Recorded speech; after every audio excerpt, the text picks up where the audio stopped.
어몽열씨라는 이름을 가진 분이 참 연구를 아주 열심히 한 사람이었는데요.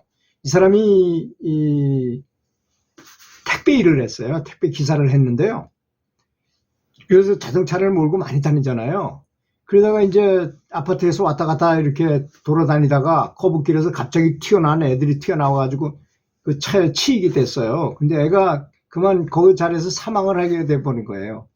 그래서 이 사람은 참 약간 좀 빠른 속도로 가긴 갔어요. 그 아파트 안에는 뭐 20km, 30km 이렇잖아요. 그러니까 이제 처벌을 받기 위해서 이렇게 감옥에 들어가게 된 거예요. 근데 이 사람이 참 평상시에도 연부를 아주 열심히 하는 사람이었습니다. 그럼에도 불구하고 이렇게 감옥에 들어가게 됐으니까 이 사람이 마음을 돌려서 이렇게 생각했다고 합니다. 내가 사람을 죽였으니까 거기에 대한 참회를 하기 위해서도 감옥이 좋겠구나. 또한 내가 너무 바빠가지고 연부를 많이 못했으니까 감옥에 들어가서는 정말 최선을 다해서 한번 연부를 해보자. 그래서 그 죽은 영혼을 천도시키고 내가 잘못한 것에 대해서 반성도 하고 참회도 하고 연부를 아주 죽어나 사는 한번 해보겠다. 어차피 난 죽은 목숨으로 생각하겠다 하고 이제 감옥에 들어갔어요. 그리고 자기 스스로 위안하기를 나는 도둑질이나 강도짓 하다가 감옥에 온 것도 아니고 정말로 어쩔 수 없는 상황에서 발생한 사고였기에 내가 그 힘든 택배 일을 하지 않고 연부를만 할 수 있는 이런 조건이 됐다. 이걸 오히려 깊이 감사하게 생각하면서 연부를 했던 것이었습니다.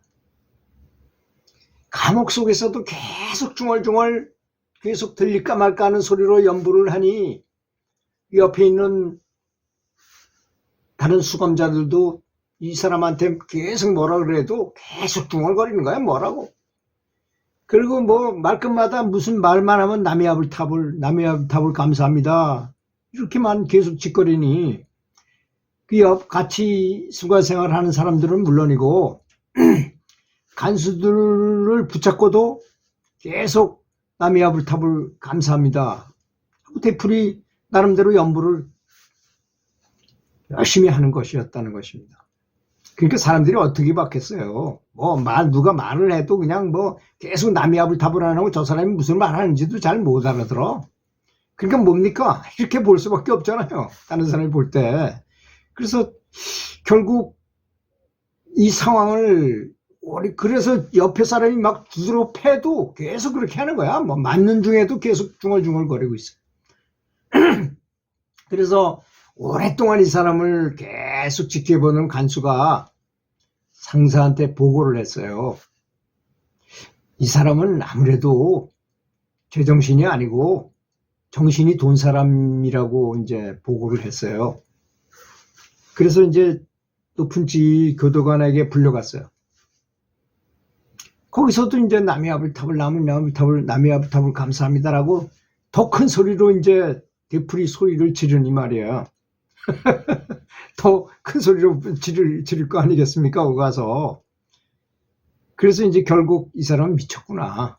이 사람은 미친 사람이야. 미치지 않고는 이렇게 할 수가 없는 거잖아요. 평상적이지 않은 거잖아요. 그죠? 감옥 속에서도 이제 완전히 누가 말하면 그 말도 알아듣지도 못하고 그냥 계속 연불만 해야 되는 거야. 무조건. 그렇잖아요. 난 사람 죽인 사람이고 내가 감옥 속에까지 들어왔는데 내가 연불을 하기 위해서 여기 들어왔고 연불해가지고 해야 될 일이 너무 많은데 내가 사람들 말 듣고 해서 뭐하나 감옥 속에서까지 내가 그럴 필요가 뭐 있냐고 교도 높은 지위의 교도관이 물어보든 말든 간에 계속 남의 아부탑을 계속 부르는 거예요. 그러니까 완전히 미쳤다고 취급을 당해가지고 그래서 이제 정신병 검사를 해요. 여러분, 왜 완전히 미쳐가지고 연불하는 사람이 정신병 검사하면 어떻게 나오겠습니까? 하든지 말든지 나는 계속 연불만 하고 있는 상태로 그걸 하니까 그냥 이 사람은 완전 정신병자구나. 아주 집으로 돌아보냈다는 것입니다. 그래서 얼마 안 되는 시간에 복역하는데 한 절반도 안 돼가지고 그냥 집으로 다시 돌아가게 됐다는 얘기입니다. 네, 김혜성 씨라는 분은 참 중병이 들었는데요. 그게 뭐냐면 췌장암인데 참 병원에서 하라는 대로 다 해봤어요. 항암 치료도 하고 여러 가지 했는데 이제 해다 안 돼가지고 체력이 너무 안 되니까 집에 가서 이제 아무래도 좀 어렵겠다 이렇게 말하는데, 그러다 보니까 이 사람이 이 항암 치료하다가 더 빨리 죽을 것 같은 생각이 들더라는 것입니다. 그래서 어차피 나는 어려운 사람이니까 이제 집에 가서 양불이나 열심히 해야 되겠다 이런 생각을 하게 됐다 그래요. 그래서 지난밤에 몸이 여러 군데가 아주 많이 아팠죠. 사실 그 암도 암이지만 그 항암 치료의 그 독 때문에 굉장히 더 괴로운 거예요. 그래도 아침이 되어서 편안한 마음으로 눈을 떴어요. 그는 어제 죽었을지도 모르는 절체절명의 상태에서 오늘 다시 살아났음을 깊이 감사드리게 되었죠.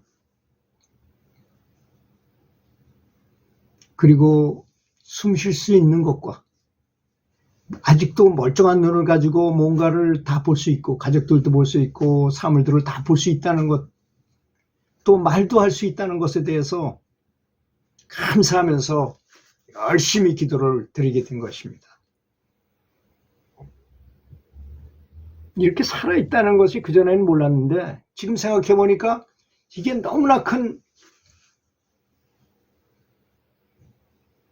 신의 가호가 있었기에 가능했다는 것을 몸과 마음으로 아주 깊이 깨우치게 된 것이죠.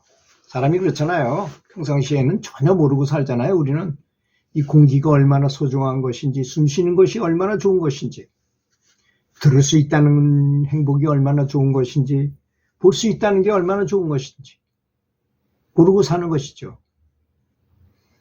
그래서 눈물을 흘리면서 기도를 하기 시작했습니다. 이렇게 편안하게 숨을 쉬게 해주셔서 감사합니다. 이렇게 좋은 시설에 서비스 좋은 병원과 의학 지식이 많은 공부가 높은 의사들이 나를 치료해 주니 감사합니다. 가족들이 모든 가족들이 나를 위해서 늘 기도해 주니 감사합니다.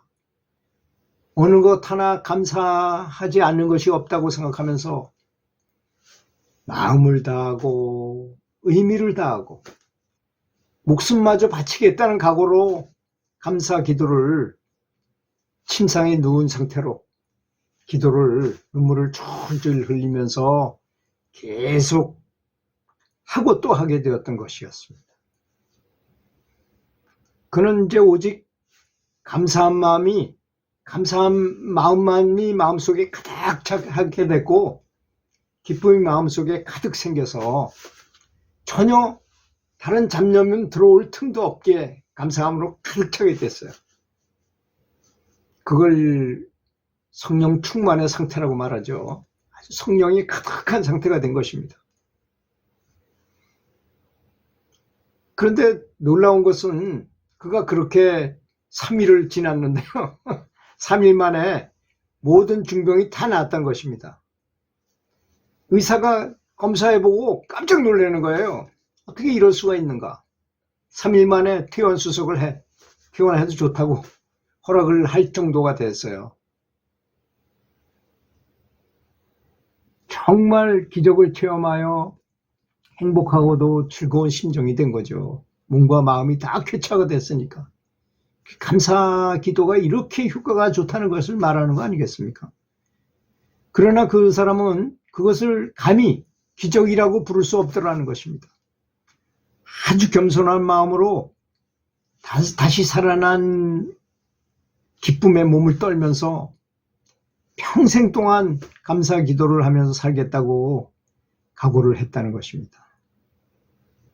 들어주셔서 감사합니다.